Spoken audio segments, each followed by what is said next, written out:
Vou tratar de um assunto aqui que causou bastante rebuliço, né? Mexeu bastante com as emoções do público das redes sociais recentemente, né? Umas semanas atrás, né? Que foi a aparição de uma imagem de um baita de um diabão por sobre o muro de uma casa, né? Casa essa que depois revelou-se ser de uma mãe de santo até bastante conhecida, né? Do sul do país, né? Ligada a Quimbanda, né? E a essa altura todos já sabemos que se trata de Bafomé. Eu não vou aqui explicar quem ou o que é esta figura chamada Bafomé, né? Até porque se você der um Google aí, você vai achar vários blogs, textos, sites explicando, e em sua maioria eles até bastante informativos, tá? Sem trazer lá muito conteúdo distorcido. E que vão te explicar legal o que é cada detalhe da imagem. Aqui não, até porque Bafomé, por ser essa figura de choque, né? Ela já foi desgastantemente abordada e reabordada na internet, porque causa isso, né? Causa sensacionalismo. Eu vou preferir aqui trazer algumas curiosidades históricas, né? A respeito da origem deste nome, né? Das primeiras aparições dele documentalmente.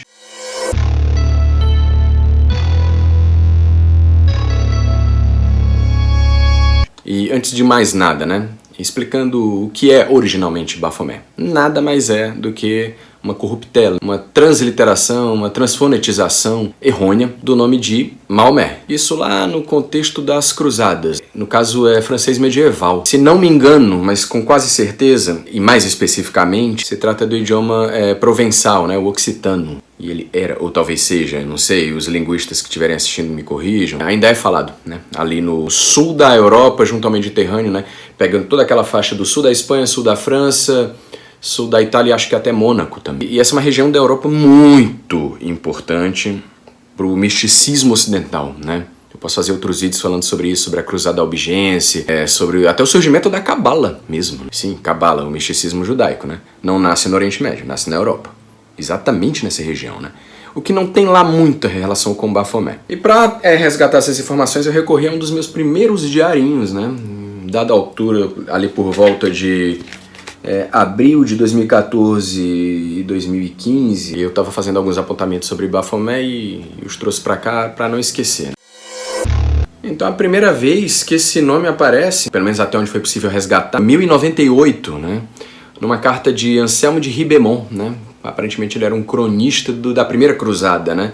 E ele estava falando ali do cerco de Antioquia. E aqui ele diz, assim que o dia seguinte alvoreceu, eles, o exército rival, né, os árabes, clamaram alto por Bafomé. E nós oramos silenciosamente em nossos corações para Deus, então os atacamos todos e os forçamos até fora dos muros da cidade. Depois vai aparecer uma canção, né, de um trovador, né, bem naquela linha dos bardos medievais, né, que faziam cantigas folclóricas, né, e através delas faziam relatos de heroísmo, de vitórias militares e tudo, né? Dessa vez por parte de Gavaldin, né? Esse pessoal todo é francês, tá? Ele era um trovador e soldado dos séculos 12 virada pro 13 ali. E a canção é Senhor per los notre peccats, né? Ela foi composta em algum momento entre 1190 e 1200 depois de Cristo, né? Ainda no contexto das cruzadas. Eu vou botar um trechinho aí, que eu encontrei uma versão bem interessante, mas só do trecho que cita Bafomé como sendo Maomé.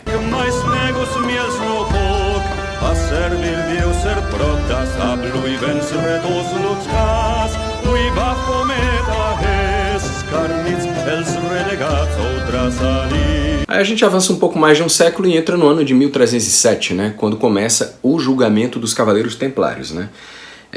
A partir de toda uma campanha de difamação, né, orquestrada pelo rei da França, Filipe o Belo, que estava a fim de eliminar a Ordem dos Cavaleiros Templários do mapa, que praticamente constituíam ali o generalato do exército cristão, né? Eles eram muito ricos, e talvez eles tenham constituído ali uma das primeiras, se não a primeira rede bancária, né, da Europa, e o rei Filipe o Belo estava a fim de pôr a mão nessa grana. E no decorrer desse julgamento, mais referência muçulmana. A gente tem aqui alguns testemunhos, né, de um certo Cetus Ragones. Ele diz aqui, colocando essas palavras na boca dos templários: adore esta cabeça, é seu Deus e seu Maomé. Sendo que Maomé aqui está escrito como Bafomé lá. A imagem fora feita à semelhança de Bafomé. Essas são palavras de Gauzevan de Montpezat.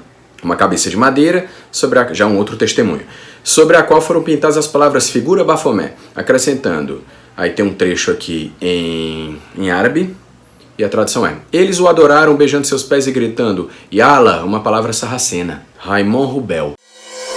Entre aquele contexto do século XIV até Bafomé cair na boca do povo de novo, são por volta de uns 500 anos, né? Porque é em 1854, 55 que sai o Dogma e Ritual da Alta Magia, né? É quando o Eliphas Levi tem uma puta de uma sacada, sei lá, de repente pode ter sido, né? Algumas coisas são ressignificadas no terreno da cultura mágica. E ele desenha o diabão com um certo gestual, alguns elementos que à primeira vista parecem misteriosos, e ele explica cada detalhe ali, né? Aí passam-se uns 20, 30 anos e aparece um cidadão chamado Léo Taxil, que era um cara super ressentido tanto com a Igreja Católica quanto com a maçonaria, né? Por N razões, e Baphomet vira essa figura satânica, né?